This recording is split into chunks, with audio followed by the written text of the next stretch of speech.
നമസ്കാരം. മൂവി ടോക്സിന്റെ മറ്റൊരു എപ്പിസോഡിലേക്ക് എല്ലാവർക്കും സ്വാഗതം.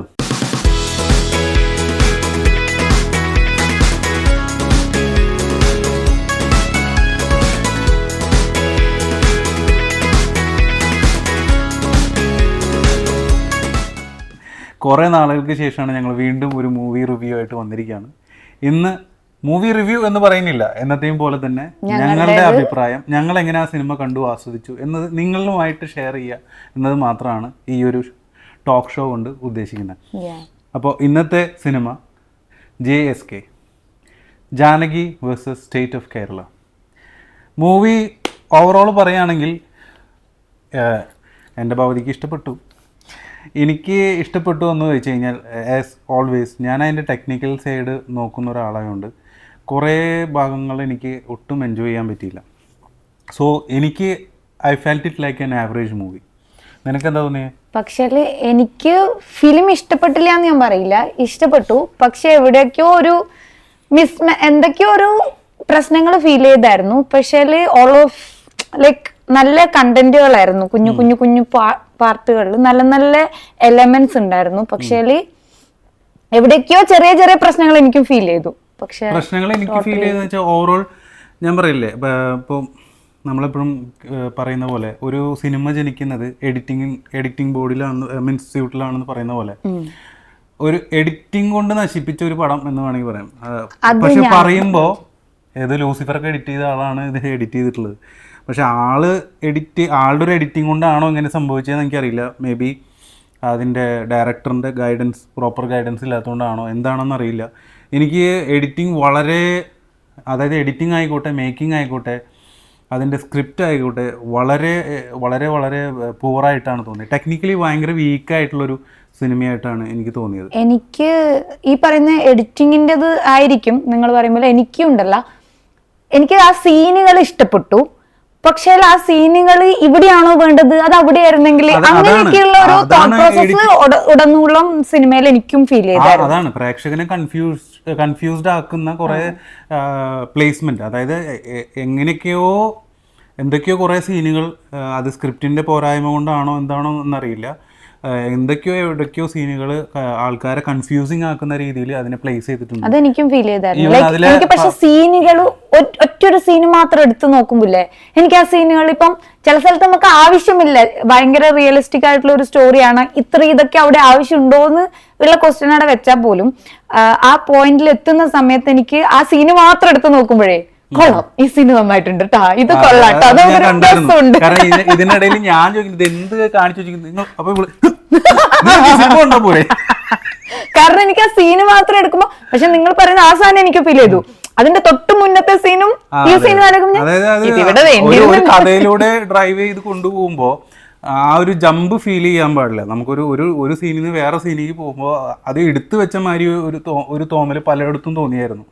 കൺഫ്യൂസിങ് ആണ് ചില ഭാഗങ്ങൾ. ചിലപ്പോൾ മുൻപ് നടന്ന സമയവും ഇപ്പോൾ കറണ്ട് നടന്ന സമയവും തമ്മിലുള്ളൊരു മിക്സിംഗ് ഒക്കെ കാണിക്കുമ്പോൾ ആൾക്കാർക്ക് അത് മനസ്സിലാവുന്നുണ്ടോ എന്ന് പോലും അറിയുന്നില്ല. കാരണം അതിൻ്റെ എഡിറ്റിങ്ങിൻ്റെ പോരായ്മ അത് നല്ല രീതിയിൽ മനസ്സിലാവുന്നുണ്ട്. പക്ഷേ ലൂസിഫറൊക്കെ പോലെ ഒരു സിനിമ എഡിറ്റ് ചെയ്ത ആൾക്ക് അങ്ങനെ ഒരു അബദ്ധം പറ്റും എന്ന് വിചാരിക്കുന്നില്ല. മേ ബി ആ സ്ക്രിപ്റ്റ് അങ്ങനെയായിരിക്കും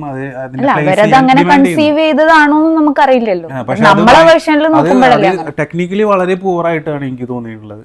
ഈവൻ അതിൻ്റെ ഇപ്പോൾ പാട്ടുകളൊക്കെ പ്ലേസ് ചെയ്തിരിക്കുന്നത് എവിടെന്നോ ഒരു സമയത്ത് ഒരു പാട്ട് വന്ന് കയറുന്നു. അത് ആ സിറ്റുവേഷനിലേക്ക് ആ പാട്ട് കാണിക്കുന്ന സിറ്റുവേഷൻ അത് ഡിമാൻഡ് ചെയ്യുന്നുണ്ടെങ്കിലും ആ സിറ്റുവേഷൻ അത് പ്ലേസ് ചെയ്തിരിക്കുന്നതും ആ പാട്ടിലോട്ട് പോകുന്ന ആ ഒരു ട്രാൻസിഷനൊക്കെ ഉണ്ടല്ലോ, അതൊക്കെ വളരെ കല്ലുകടി മരിയായിട്ട് എനിക്ക് തോന്നിയത്. അതൊരു ഭയങ്കര അമച്വറായിട്ടുള്ള ഒരു ആൾ എടുത്ത സിനിമ പോലെ എനിക്ക് ഫീൽ ചെയ്തത്. അതായത് ഇപ്പോൾ ഈ ചില സമയത്ത് ഇത് ഒരു സീരിയലാണോ, ഇതൊന്ന് ഷോർട്ട് ഫിലിം ആണോ എന്ന് പോലെ തോന്നിയിട്ടുണ്ട്. ഈവൻ അതിൻ്റെ ലൈറ്റിംഗ് ആയിക്കോട്ടെ, ക്യാമറ ആയിക്കോട്ടെ, ക്യാമറ ഒക്കെ പല സ്ഥലങ്ങളിലും ഔട്ട് ഓഫ് ഫോക്കസ് ആയിട്ട് എനിക്ക് തോന്നി. പക്ഷെ എൻ്റെ ഒരു കാര്യം തന്നെ, ഞാൻ ഈ സിനിമ നോർമലി നിങ്ങൾ ഈ പറയുന്ന പോലെ ടെക്നിക്കലും അപ്രോച്ച് ഞാൻ ശ്രദ്ധിക്കാറുണ്ട്. പക്ഷെ ഈ സിനിമക്ക് ഞാൻ പോയിരുന്നപ്പോഴേ അങ്ങനെ ഒരു മൈൻഡ് എനിക്ക് ഉണ്ടായിട്ടേ ഇല്ല. സോ ഞാൻ ടെക്നിക്കൽ എന്ന് പറയുന്ന ആ ഒരു സൈഡിലേക്ക് എൻ്റെ ഇത് പോയിട്ടേ ഇല്ല. ഞാൻ ജസ്റ്റ് ഓരോ സീനുകൾ ഇങ്ങനെ കാണുന്നു. സിനിമ തുടങ്ങിയപ്പോൾ എനിക്കും അങ്ങനെ ഒരു ഫീൽ ഉണ്ടായിരുന്നു. കാരണം അതായത് സുരേഷ് ഗോപി എന്നൊരാളുടെ ക്യാരക്ടർ എനിക്കത് ഭയങ്കര ഇഷ്ടമായി. ആ ടൈറ്റിൽ ക്രെഡിറ്റ് അതെനിക്ക് ഭയങ്കര ഇഷ്ടമായി. അത് brilliant ആയിട്ട് ചെയ്തിട്ടുണ്ട്. കാരണം നമുക്ക് ഇവിടെ സുരേഷ് ഗോപിയുടെ കഥ പറയാൻ നേരമില്ല. അതുകൊണ്ട് സുരേഷ് ഗോപിയുടെ കഥ ആദ്യത്തെ ഇതില് തന്നെ ടൈറ്റിൽ തന്നെ ഫുൾ അയാൾ എന്താണ് എന്നുള്ള സാധനം നമുക്ക് ഫുൾ അവിടെ കാണിച്ചു തന്നതുകൊണ്ട് എല്ലാം അതുപോലെ തന്നെ ആ ചൈൽഡ്ഹുഡ് തൊട്ടിട്ടുള്ള അയാളുടെ ആ സ്റ്റോറി ഫുൾ അവിടെ അത് സിനിമയിൽ അത് പറയുന്നുണ്ടെങ്കിലും പക്ഷെ അതൊരു ബ്രില്യൻ, അത് പല സിനിമയിലും അങ്ങനെയാണ് യൂസ് പക്ഷെ അപ്പൊ ആ സാധനം കണ്ടപ്പോഴുണ്ടല്ലോ ഭയങ്കര എക്സ്പെക്ടേഷൻ കൂടി. ഞാനും അങ്ങനെ തന്നെയാണ്. അപ്പൊ അവിടെ ഒരു ബ്രില്യൻസ് കണ്ടപ്പോ ഞാൻ വിചാരിച്ചു ഓക്കെ അത് ചെയ്യുന്ന ആൾക്ക് ഒരു ഇതുണ്ട്. പക്ഷെ ഇവൻ ആ ടൈറ്റിലുണ്ടല്ലോ അയാൾ എത്ര കേസുകൾ തെളിച്ചിട്ടുണ്ട്, അയാൾ എങ്ങനത്തെ കേസുകളാണ് ചെയ്യുന്നത്, ലൈക്ക് അയാള് ഈ പാവപ്പെട്ടവരെ ഹെൽപ്പ് ചെയ്യുന്ന കൈൻഡ് ഓഫ് ഒരു ആളാണെന്ന് അവര് നല്ല ക്യാരക്ടർ എസ്റ്റാബ്ലിഷ്മെന്റ്. പിന്നെ അതുപോലെ തന്നെ പക്ഷെ എന്താ പ്രശ്നം എന്നറിയോ, അത് ആ ഒരു ഇംപ്രഷൻ ഫസ്റ്റ് സുരേഷ് ഗോപിനെ കാണിച്ചപ്പോൾ തന്നെ പോയി. അവിടെ വെച്ചിട്ടുള്ള ഷോട്ടുകളായിക്കോട്ടെ, അവിടത്തെ യൂസ് ചെയ്തിരിക്കുന്ന ക്യാമറ, ലൈറ്റിങ്, ഈവൻ ആ ഫസ്റ്റ് സുരേഷ് ഗോപിനെ കാണിക്കുന്ന സീനിൽ തന്നെ ആ മേക്കിങ്ങിൻ്റെ പോരായ്മ, അല്ലെങ്കിൽ ടെക്നിക്കലി ഇത് ഭയങ്കര പൂറായിട്ടുള്ളൊരു ഫിലിമാണെന്നുള്ളത് അവിടെ തന്നെ മനസ്സിലായി. അവിടെ തന്നെ എവിഡൻ്റ് ആയിട്ട് മനസ്സിലായി. ഈവൻ എനിക്ക് ഒട്ടും ഇഷ്ടപ്പെടാത്തത് എന്ന് പറഞ്ഞു കഴിഞ്ഞാൽ സുരേഷ് ഗോപിയുടെ മേക്കപ്പ് ആയിരുന്നു. താടി ഭയങ്കരമായിട്ട് പണ്ടത്തെ ഈ നാടക നടന്മാരൊക്കെ യൂസ് ചെയ്യുന്ന പോലത്തെ താടിയും അതുപോലുള്ള വിഗും ഞാൻ വിചാരിച്ചായിരുന്നു. ഞങ്ങളില്ലേ നമ്മള് ഈ ഡൈ തേച്ചിട്ട് വരില്ലേ, ലൈക്ക് ഡൈ അടിച്ചിട്ട് വരില്ലേ, അടിച്ചിട്ട് വന്നിട്ട് അത് വാഷ് ചെയ്യുന്നതിന് മുമ്പേ ഉണ്ടാവുന്ന പോലെ. പക്ഷെ അങ്ങനെ ആ ക്യാരക്ടർ അങ്ങനെ ഒന്നും ഡിമാൻഡ് ചെയ്യുന്നില്ലല്ലോ. എന്താണെന്ന് വെച്ചാൽ എനിക്ക് തോന്നുന്നു ഈ പടത്തിന് അധികം പൈസ സ്പെൻഡ് ചെയ്തിട്ടില്ല എന്ന് തോന്നുന്നു. വളരെ ലോ ബഡ്ജറ്റിൽ എടുത്തൊരു പടമായിട്ടാണ് തോന്നിയിട്ടുള്ളത്. അതിന്റെ പോരായ്മകളാണ് ആ ഓരോ ഫ്രെയിമിലും നമുക്ക് കാണാൻ. ഈവൻ നമുക്ക് ആ ഫസ്റ്റ് പോലീസ് സ്റ്റേഷനിൽ കാണിക്കുന്ന ആ ക്രൗഡ് സീനൊക്കെ ചീറ്റ് ഷോട്ടുകളാണ് യൂസ് ചെയ്തിരുന്നെങ്കിലും അവിടെ ക്രൗഡ് ഇല്ലാന്നും ആ ക്രൗഡ് ഇല്ലാത്തത് കൊണ്ട് പരിമിതിയിലാണ് ആ ക്യാമറ ആംഗിളുകൾ സെറ്റ് ചെയ്തിരിക്കുന്നതെന്നൊക്കെ നമുക്ക് അവിടെ മനസ്സിലാവും. കാരണം വെച്ച് കഴിഞ്ഞാൽ ഒരു വൈഡ് ഷോട്ട് അങ്ങനെ നിങ്ങൾ പറഞ്ഞില്ല. അപ്പൊ അങ്ങനെയാണെങ്കിൽ ലാസ്റ്റ് സീനിൽ ഒരു വലിയ അതാ പറഞ്ഞ മൾട്ടിപ്പിൾ ആയിട്ടുള്ള ഇതേപോലുള്ള സീനുകൾ ചെയ്യാനുള്ള ബഡ്ജറ്റ് ചിലപ്പോൾ ആ സിനിമയ്ക്ക് ഉണ്ടാവില്ലായിരിക്കും. മേ ബി ലാസ്റ്റ് ആ കാണിക്കുന്ന ആ ഒരു ഉത്സവത്തിന് വേണ്ടിയിട്ടായിരിക്കും ചിലപ്പോൾ ആ ഒരു ബഡ്ജറ്റ് മാറ്റി വെച്ചിട്ടുണ്ടാവുക. കാരണം വെച്ച് കഴിഞ്ഞാൽ അവിടെ ഉണ്ടാവുന്ന ഒരു ക്യോസ്, ആ ഒരു ബഹളം ലഹള അതിനെ എസ്റ്റാബ്ലിഷ് ചെയ്യാൻ വേണ്ടിയിട്ട് അവിടെ ഒരു വൈഡ് ഷോട്ട് വെക്കാൻ അവർക്ക് പറ്റിയിട്ടില്ല. കാരണം വെച്ച് കഴിഞ്ഞാൽ അവിടെയുള്ള ക്രൗഡ് വളരെ ലിമിറ്റഡ് ആണ്. അതുകൊണ്ട് തന്നെ ആ ക്യാമറയുടെ ആംഗിളിൽ നിന്നൊക്കെ നമുക്ക് മനസ്സിലാവുന്നുണ്ട് ഓക്കെ ഇത് വളരെ ലിമിറ്റഡ് ആയിട്ടുള്ള ബഡ്ജറ്റിൽ ചെയ്തിട്ടുള്ള പടമാണ്. അതുകൊണ്ട് അപ്പോൾ ആ ഇംപ്രഷൻ നമ്മുടെ മനസ്സിൽ ആദ്യത്തെ കുറച്ച് സീനുകളിൽ കയറുമ്പോൾ തന്നെ നമ്മുടെ എക്സ്പെക്ടേഷൻ വളരെ പിന്നെ താഴോട്ട് പോയി. ഇതിലൊക്കെ ഇതേ പ്രതീക്ഷിക്കാൻ പാടുള്ളൂ. ഈവൻ അവർ പല രണ്ടാമത് കാണിക്കുന്ന നമ്മുടെ സുരേഷ് ഗോപിയുടെ റൂമായിക്കോട്ടെ, പിന്നെ അവർ തമ്മിൽ ആ MLA യും ഇവരും തമ്മിൽ സംസാരിക്കുന്ന റൂമായിക്കോട്ടെ, ഇതൊക്കെ കാണുമ്പോൾ തന്നെ ആ റൂമിൻ്റെ ലൈറ്റിങ്ങും ആ അറേഞ്ച്മെൻറ്റ്സ് ഒക്കെ കാണുമ്പോൾ വളരെ ഒരു എന്താ പറയുക ഒരു ഷോർട്ട് ഫിലിം ലെവലിലുള്ളൊരു മേക്കിംഗ് ആയിട്ട് എനിക്ക് തോന്നിയിട്ടുള്ളത്.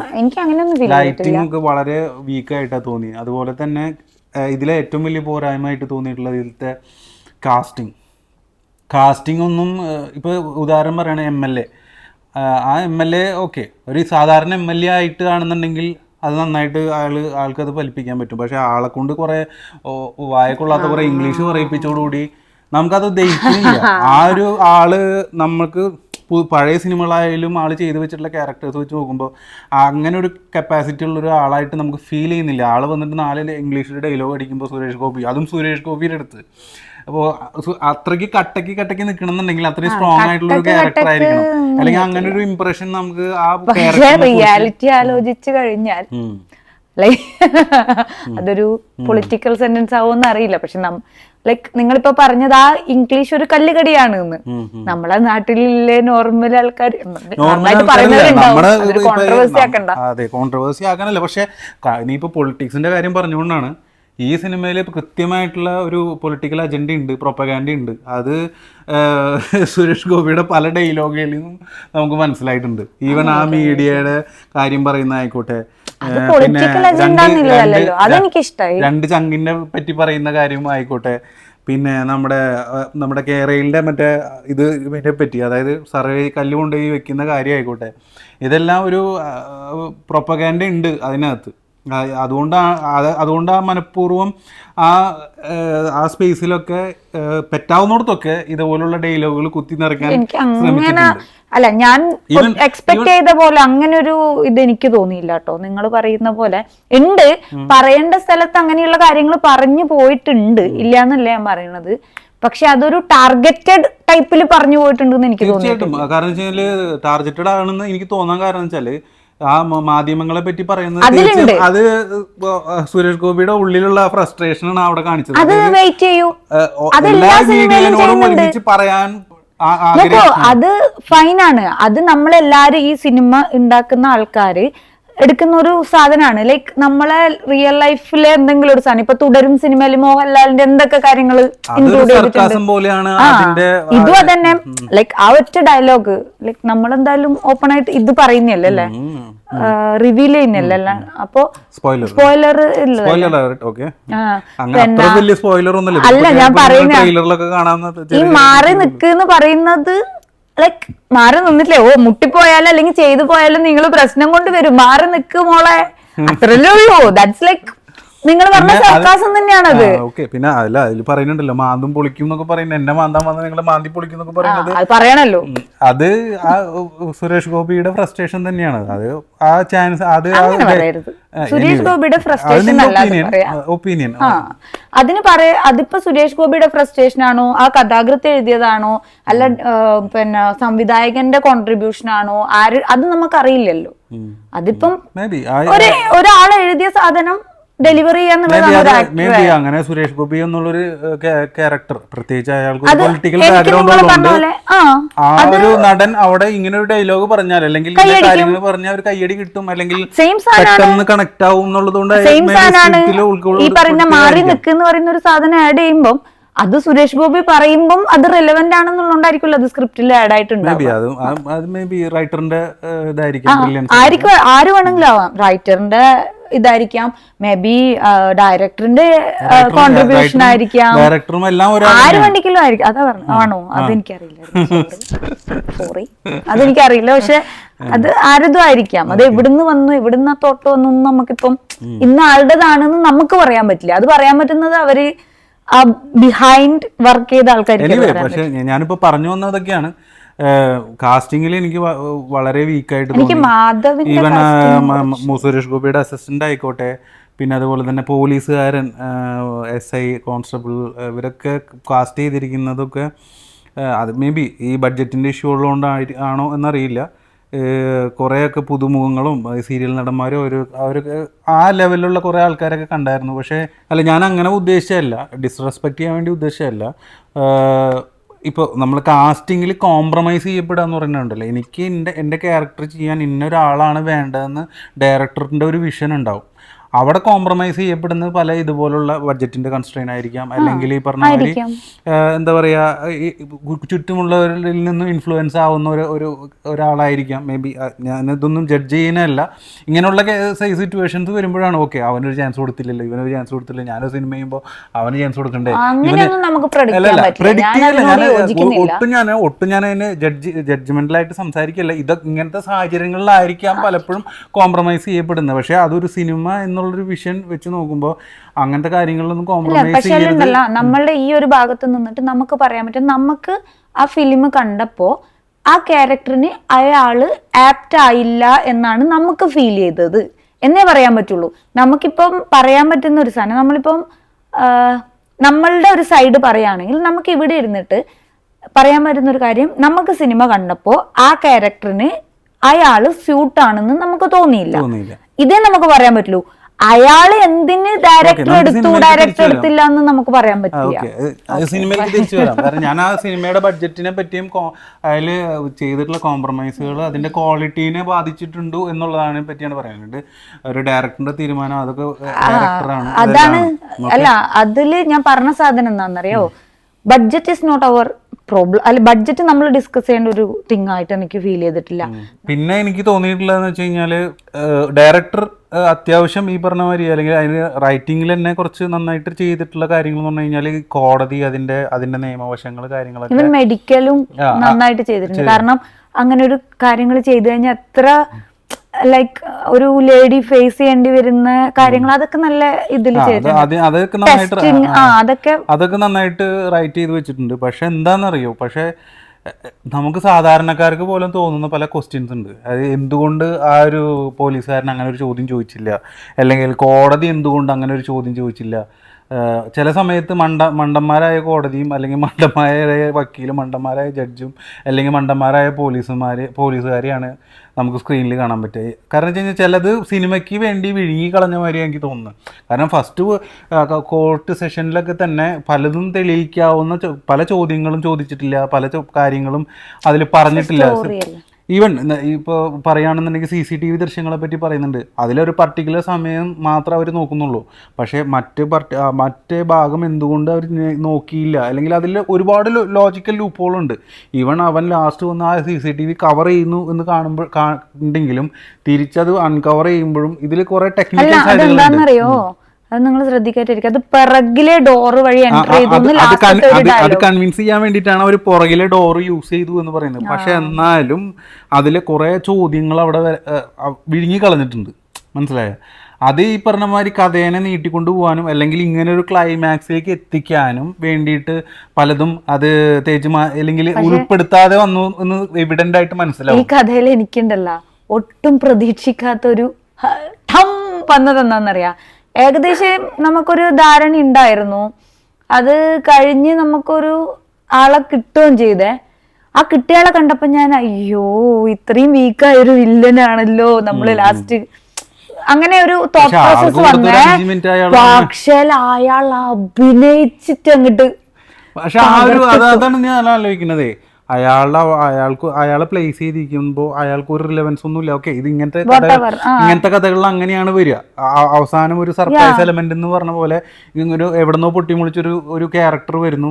അത് ഇതേപോലെ സ്ട്രോങ് ആയിട്ടുള്ള ക്യാരക്ടറിനാണ് എല്ലാവരും യൂസ് ചെയ്യാറ്. അത് അയാൾ നന്നായിട്ട് ചെയ്തിട്ടുണ്ട്. പക്ഷെ ആ ഒരു ഫൈറ്റ് സീനോടുകൂടി കഴിഞ്ഞു. ഈവൻ കോടതിയിൽ വരുമ്പോഴും വീണ്ടും അയാൾ ഒരു ഭയങ്കര വീക്ക് ആയിട്ടുള്ള ഒരു ക്യാരക്ടർ ആയിട്ടാണ് അവിടെ ഫീൽ ചെയ്യുന്നത്. പക്ഷെ അയാൾ ആറ്റിറ്റ്യൂഡ് പിടിച്ചിട്ടുണ്ട് ലൈക്ക് ഐ ഡോണ്ട് കെയർ, ഞാൻ എന്ത് ചെയ്താലും അതൊരു വിഷയമല്ല എനിക്ക്. കാരണം അയാളെ കൊണ്ടുവന്ന് നിർത്തിയിട്ട് അയാളെ ഷോൾഡർ പിടിച്ചിട്ടുള്ള ഒരു ഇത് ശരിയാക്കിയിട്ട് അയാൾ ആ സാധനം ക്യാരി ഓൺ ചെയ്തിട്ടുണ്ട്. ഇവൻ അയാള് ഭയങ്കര എനിക്ക് അയാളെ അഭിനയം, കാരണം ഞാൻ അയാൾക്കൊരു അഭിനയ എലമെന്റ് ഞാൻ ഇവിടെ എക്സ്പെക്ട് ചെയ്തിട്ടില്ല. പക്ഷെ അയാളെ ഉത്സവവും പിന്നെ ലാസ്റ്റ് ആളുടെ ഒരു അറ്റയറും എല്ലാം അയാളുടെ ആ ഒരു അഭിനയത്തിനെ ബൂസ്റ്റ് ചെയ്യാൻ വേണ്ടി ഭയങ്കരമായിട്ട് ഹെൽപ്പ് ചെയ്തിട്ടുണ്ട്. പിന്നെ അതുപോലെ തന്നെ പെർഫോമൻസ് വൈസും കുറെ വീക്ക് പോയിന്റുകൾ, പ്രത്യേകിച്ച് മാധവന്റെ, അതായത് സുരേഷ് ഗോപിയുടെ മകന്റെ പേരല്ലേ മാധവ്. ഓക്കെ, മാധവ് വളരെ വീക്കായിട്ടുള്ള ഒരു പെർഫോമൻസ് ആണ് ഇതിൽ കാഴ്ചവെച്ചിട്ടുള്ളത്. എനിക്ക് തോന്നുന്നു നിങ്ങൾ പറഞ്ഞ കാസ്റ്റിംഗിന്റെ ഒരു പ്രോബ്ലം എനിക്ക് മാധവില് തോന്നി. ലൈക്ക് മാധവ് നമുക്കൊരു കാണിച്ചു തരുന്ന ഒരു സാധനം, മാധവ് വന്ന് അവളെ പ്രൊട്ടക്ട് ചെയ്യുന്ന അവൻ അതിലൊരു ഇൻട്രസ്റ്റ്. പക്ഷെ അവര് തമ്മിൽ ആ ഒരു കെമിസ്ട്രി അത് പലതും എസ്റ്റാബ്ലിഷ് ചെയ്യാൻ വേണ്ടി ശ്രമിക്കുന്നുണ്ടെങ്കിലും അതൊന്നും അല്ല, അത് മേ ബി കൺവേ ആയിട്ടില്ല. അത് വേണമെന്നില്ല. പക്ഷെ എന്നാലും അത് മാധവിന്റെ സൈഡിൽ അവരുദ്ദേശിച്ച സാധനം ഈ വാച്ച് ചെയ്യുന്നവർക്ക് നാളെ അവർക്കൊരു ഭാവി ഉണ്ടാകാം എന്നുള്ള ഒരു ഹോപ്പ് തരികയെന്നായിരിക്കും ചിലപ്പോൾ അവർ ഉദ്ദേശിച്ചിട്ടുണ്ടാവുക. പക്ഷെ ആ ഹോപ്പിൽ മാധവിനെ പ്ലേസ് ചെയ്തപ്പോ നമുക്കത് അതുപോലെ പലതും ഡയറക്ടറിന്റെ മൈൻഡിൽ ഉണ്ട്. പക്ഷെ അത് ക്യാരക്ടേഴ്സിലൂടെ ആളുടെ അല്ലെങ്കിൽ ക്യാരക്ടേഴ്സിന്റെ പെർഫോമൻസിലൂടെ കൊണ്ടുവരാൻ ശ്രമിച്ചത് ഒട്ടും കൺവേ ആയിട്ടില്ല എന്ന് അത് നമുക്ക് എവിഡന്റ് ആയിട്ട് മനസ്സിലാവുന്നുണ്ട്. അതൊക്കെ ഈ പെർഫോമൻസിൻ്റെ ഉള്ള അതൊക്കെയാണ് ഈ പറഞ്ഞത്. കാസ്റ്റിങ്ങിൽ കോംപ്രമൈസ് ചെയ്യപ്പെടുക അല്ലെങ്കിൽ കാസ്റ്റിങ്ങിലുള്ള പ്രശ്നങ്ങളും ഉണ്ട്. ഈ പെർഫോമൻസ് സൈഡും ഭയങ്കര വീക്കായിരുന്നു, ടെക്നിക്കൽ സൈഡും വീക്കായിരുന്നു, മേക്കിംഗ് സൈഡ് വീക്കായിരുന്നു, സ്ക്രിപ്റ്റും വീക്കായിരുന്നു. ഒരു അമച്വർ മൂവി, അതായത് ഒരു ഷോർട്ട് ഫിലിം ചെയ്ത പോലെ ചെയ്തു വെച്ചിരിക്കുന്ന പോലെ ഒരു ഫൈറ്റ് കുഴപ്പമില്ല. അതിന് മുമ്പ് കല്യാണ വീട്ടിൽ നടന്ന ഫൈറ്റ് ചെയ്യാതെ എന്തിനാണ് ഒന്നും മനസ്സിലാവില്ലേ എന്തിനാണ്. അതെന്താന്നറിയോ, അത് മേ ബി അവര് ഒരു സുരേഷ് ഗോപി എലമെന്റ് ഇല്ലേ, അതായിരിക്കും, പക്ഷെ അതവിടെ ആവശ്യമില്ല. അതാണ് പറഞ്ഞത്, അതിലേക്ക് കൊണ്ടുവരുന്ന ആ ഫൈറ്റിലേക്ക് കൊണ്ടുവരുന്നതും കണ്ടിരിക്കുന്ന ഓഡിയൻസിന് അത് മനസ്സിലാവണ്ടേ, എന്തിനാണ് അവിടെ ഫൈറ്റ് ചെയ്യുന്നത്, എന്തിനാണ് ആളെ വലിച്ചിട്ടടിക്കുന്നത്. അത് അവസാനം ആ ഡയലോഗ് പറയുമ്പോൾ നമുക്കറിയാം അയാൾ എന്തിനാ അടിക്കണെന്നുള്ളത്. പക്ഷെ അങ്ങനെ ആ ഒരു സിറ്റുവേഷൻ ക്രിയേറ്റ് ചെയ്യുന്നതിലൊക്കെ ഭയങ്കരമായിട്ട് വീക്കായിട്ട്. അവിടെ എനിക്ക് നിങ്ങൾ പറഞ്ഞ നല്ല പാട്ടുകളൊക്കെ നല്ലതാണ്, നല്ല മ്യൂസിക്കും പാട്ടുകളൊക്കെയാണ്. പക്ഷെങ്കിൽ അത് പാട്ടുകൾക്ക് വേണ്ടി ഒരു സിറ്റുവേഷൻ ക്രിയേറ്റ് ചെയ്യുക, അല്ലെങ്കിൽ അടിക്ക് വേണ്ടി ഒരു സിറ്റുവേഷൻ ക്രിയേറ്റ് ചെയ്യുക. പക്ഷേ കുറെ ഭാഗമൊക്കെ ഇതിൽ ഭയങ്കര നാച്ചുറൽ മൂവി ആയിരുന്നു, ഭയങ്കര എന്താ പറയാ എക്സ്ട്രാ മറ്റേ എലമെന്റ്സ് ഒന്നും ചേർക്കാണ്ട് പോകുന്ന ഒരു സിനിമയാണ് തോന്നിയത്. പക്ഷേങ്കിൽ എന്തൊക്കെയോ ചെയ്യാൻ വേണ്ടിയിട്ട് ആ സ്പെഷ്യൽ എലമെന്റ്സ് കുത്തിക്കയറ്റാന്ന് പറയാ, അത് ചെയ്തപ്പോൾ ഉള്ള കല്ലുകടിയാണ് നിങ്ങൾ പറഞ്ഞ ഒരു സാധനം. ലൈക്ക് ഇപ്പോൾ കല്യാണ വീട്ടിലെ ആ ഒരു ഫൈറ്റ് പറഞ്ഞത്, ആ ഫൈറ്റ് ബാക്കിയെല്ലാം മാറ്റി വെച്ച ആ ഫൈറ്റ് കാണുമ്പോൾ എന്താ സുരേഷ് ഗോപി അടി പഞ്ച് എന്ന് തോന്നും. പക്ഷെ ആ ഫൈറ്റ് അവിടെ വേടോ, ഏയ് വേണ്ട, ഒരാളെ മാത്രം ഇങ്ങോട്ട് മാറ്റി നിർത്തിയിട്ട് രണ്ട് പേടിപ്പിച്ച് വിടേണ്ട കാര്യം അവിടെ ഉള്ളൂ. അല്ലെങ്കിൽ അയാൾക്ക് അവിടെ വന്നിട്ട് അലമ്പണ്ട വേണമെങ്കിൽ അതിനൊക്കെ പല പാട്ടും അവിടെ ആവശ്യമില്ല, അങ്ങനെ പാട്ടും ആവശ്യമില്ല. അതായത് പല പാട്ടുകൾ പോലും പ്ലേസ് ചെയ്യുന്നുണ്ട്. മറ്റേ ബൈജു മറ്റേ ജീപ്പിൽ പോയിക്കൊണ്ടിരിക്കുമ്പോ എവിടെന്നോ പെട്ടെന്നൊരു പാട്ട് കയറി വരുന്നു, എന്താ എന്നിട്ട് ആ മരണ വീട്ടിലെ പാട്ട്, ആ മരണ വീട്ടിലെ പാട്ട് പ്ലേസ് ചെയ്യാൻ എങ്ങനെ ഏതൊക്കെ രീതികളുണ്ട് ആ ഇമോഷനിലേക്ക് കൊണ്ടുവരാൻ. പിന്നെ അതുപോലെ തന്നെ മാധവ് ടെറസിന്റെ മുകളിൽ നിന്നിട്ട് അവിടെ നിന്നൊരു പാട്ട് സ്റ്റാർട്ട് ചെയ്യുന്നത്, ആ പാട്ടൊക്കെ സ്റ്റാർട്ട് ചെയ്യാൻ തന്നെ ആ ഒരു അവരുദ്ദേശിക്കുന്ന ഇമോഷനിലേക്ക് കൊണ്ടുവരാൻ ആ ഒരു ട്രാൻസിഷൻ ഉണ്ടല്ലോ, അതൊക്കെ എന്ത് നല്ല രീതിയിൽ ചെയ്യാം. അതാ പറഞ്ഞേ, content vice as A story ഇതിനെ നല്ല രീതിയിൽ നല്ല സ്കോപ്പുള്ള ഒരു സ്റ്റോറി ആയിരുന്നു, ഇതിനെ നല്ല രീതിയിൽ മേക്ക് ചെയ്യായിരുന്നു. പക്ഷേ കുറെ ഭാഗത്തൊക്കെ നാച്ചുറൽ ആയിട്ട് എടുത്ത ഭാഗങ്ങളൊക്കെ നന്നായിട്ടും ഉണ്ട്. അതെ, ഇത് നല്ല രീതിയിൽ മേക്ക് ചെയ്യാൻ പറ്റുന്ന ഹൈലി പൊട്ടൻഷ്യൽ ആയിട്ടുള്ള ഒരു സ്റ്റോറി ആയിരുന്നു. പക്ഷെ അതിന്റെ സ്ക്രിപ്റ്റ് റൈറ്റിംഗിലായിക്കോട്ടെ, അതിന്റെ ടെക്നിക്കൽ സൈഡ് ആയിക്കോട്ടെ, മേക്കിങ്ങിലായിക്കോട്ടെ, കാസ്റ്റിംഗിലായിക്കോട്ടെ, പെർഫോമൻസ് ആയിക്കോട്ടെ, എല്ലാതും ഭയങ്കര വീക്ക് ആയതുകൊണ്ട് നമുക്കിതൊരു, പക്ഷേ ഈ പറഞ്ഞ മാതിരി സ്റ്റോറി സ്ട്രോങ് ആയതുകൊണ്ടും നമുക്കൊരു ആവറേജ് മൂവി എന്നുള്ള രീതിയിൽ ഇതിനെ കാണാൻ പറ്റുള്ളൂ. ടെക്നിക്കലി ഞാനിത് ഇങ്ങനെ ഇതിനെ ഈ രീതിയിൽ അനലൈസ് ചെയ്തുകൊണ്ടാണ് എനിക്ക് ഇത്രയും പ്രശ്നങ്ങൾ വന്നത്. മേ ബി ഒരു സാധാരണക്കാരൻ പോയിരുന്ന് കാണുമ്പോൾ, അല്ലെങ്കിൽ ഒരു സാധാരണ പ്രേക്ഷകൻ കാണുമ്പോൾ ഇതൊന്നും കാണാൻ പക്ഷേ ഇപ്പോഴത്തെ ഓഡിയൻസ് എന്ന് പറയുമ്പോൾ അങ്ങനെയല്ല. ഇപ്പോഴത്തെ എല്ലാവരും ഈ ടെക്നിക്കൽ സൈഡ് വീക്ഷിക്കുന്നവരാണ്, അവർക്ക് അതിൻ്റെ ബിഹൈൻഡ് ദ സീൻ എന്തൊക്കെയാണ് സംഭവിക്കുന്നതെന്ന് അറിയാം, ഇത് എന്തുകൊണ്ട് ഇങ്ങനെ വന്നു എന്നറിയാം, എവിടെയാണ് കോംപ്രമൈസ് ചെയ്തപ്പെട്ടതെന്നറിയാം, ഒരു സ്ക്രിപ്റ്റിൽ വരുന്ന അപാകതയാണ് മേക്കിങ്ങിൽ വന്ന അപാകതകളാണെങ്കിലും ഇതെല്ലാം നമുക്ക് ഒരു സാധാരണ ഓഡിയൻസിന് മനസ്സിലാവുന്ന രീതിയിലുള്ള ഓഡിയൻസ് ആണ് ഇപ്പോൾ ഉള്ളത്. അപ്പോൾ ഓൺ ആൻ ആവറേജ് ചിലപ്പോൾ ചിലവർക്ക് ഇഷ്ടപ്പെടാതിരിക്കാം. For me it's a below average movie. നിനക്ക് എന്താ തോന്നി? എനിക്ക് ഈ പറഞ്ഞ സാധനം എനിക്ക് ആവറേജ് എന്ന് പറയണോ അല്ല അങ്ങനെ പറയണോന്ന് എനിക്ക് കൃത്യമായിട്ട് അറിയില്ല. എനിക്ക് തോന്നിയ സാധനം എന്ന് പറഞ്ഞാൽ നിങ്ങൾ പറഞ്ഞ നല്ല കഥയായിരുന്നു, പക്ഷെ എടുത്തതിന്റെ ഒരു ഇതുകൊണ്ട് നമുക്ക് ആ ഒരു വാവ് എലമെന്റ് ഇല്ല. അതാ പറഞ്ഞ ഒരു കട്ട് വെച്ച് നോക്കിയാൽ നല്ല നല്ല സാധനങ്ങൾ ഉണ്ടായിരുന്നു, പക്ഷെ ആ ഒരു ഫ്ലോ കിട്ടിയില്ല. സോ എനിവേ ഇതായിരുന്നു ഞങ്ങളുടെ ഈ സിനിമയെ കുറിച്ചുള്ള അഭിപ്രായം. ഞങ്ങൾ ഇങ്ങനെയാണ് ഈ സിനിമയെ ആസ്വദിച്ചത്. ആസ്വദിച്ചത് പറയട്ടെ, ഞാൻ ലൈക്ക് സിനിമ വാച്ചിങ് ആ കട്ട് ശരിയായില്ല, വാച്ചിങ് ഉണ്ടല്ല വാച്ചിങ് അത് ശരിയായില്ല, ഇതായിരുന്നു ഞങ്ങൾ സിനിമ വാച്ച് ചെയ്തത്. അപ്പോൾ ഇതൊക്കെയാണ് ഞങ്ങൾ ഈ സിനിമയെ കുറിച്ച് കണ്ടതും ഞങ്ങളുടെ അഭിപ്രായം ഇതൊക്കെയാണ്. പക്ഷേ ഇത് വിചാരിച്ചിട്ട് നിങ്ങൾ ആരും ഈ സിനിമ പോയി കാണാതിരിക്കരുത്. ചിലപ്പോൾ നിങ്ങൾക്ക് ഈ സിനിമ വളരെയധികം ഇഷ്ടപ്പെടാം, നിങ്ങൾ പോയി കാണണം. കാരണം ഞങ്ങൾക്ക് രണ്ടുപേർക്കും തന്നെ അത് ഡിഫറെന്റ് ആംഗിളാണ്. ലൈക്ക് പുള്ളി കണ്ടപ്പോ പുള്ളിക്ക് അത് ഇങ്ങനെ ഫീൽ ചെയ്തു, എനിക്ക് അതിനേക്കാളും കുറച്ചുകൂടി ബെറ്റർ ആയിട്ടാണ് ഫീൽ ചെയ്തത്. ചിലപ്പോൾ അതിനേക്കാളും ബെറ്റർ ആയിട്ട് ഫീൽ ചെയ്യുന്ന ഒരാളുണ്ടാവാം, ചിലപ്പോൾ ഇതിനേക്കാളും വേസ്റ്റ് ആയിട്ട് ഫീൽ ചെയ്യുന്ന ഒരാളുണ്ടാവാം. അപ്പോൾ നിങ്ങളുടെ അഭിപ്രായം അല്ലെങ്കിൽ ഞങ്ങളുടെ അഭിപ്രായം, ഞങ്ങളുടെ ഈ റിവ്യൂ എന്ന് പറയുന്നില്ല, ഞങ്ങളുടെ ഈ ചർച്ച കേട്ടുകൊണ്ട് നിങ്ങൾ ഈ ഒരു സിനിമ കാണാതിരിക്കരുത്. നിങ്ങൾ ഈ സിനിമ തീർച്ചയായും തിയേറ്ററിൽ പോയി തന്നെ കാണണം. നിങ്ങളുടെ അഭിപ്രായങ്ങളും നിങ്ങളുടേതായ കാഴ്ചപ്പാടുകളും വ്യത്യസ്തമായിരിക്കും. അപ്പോൾ അത്രയേ ഉള്ളൂ, നമുക്ക് വൈൻഡപ്പ് ചെയ്യാം. മൂവി ടോക്കീസിൻ്റെ മറ്റൊരു എപ്പിസോഡുമായി വരുന്നവരായിരിക്കും. എല്ലാവർക്കും ബൈ.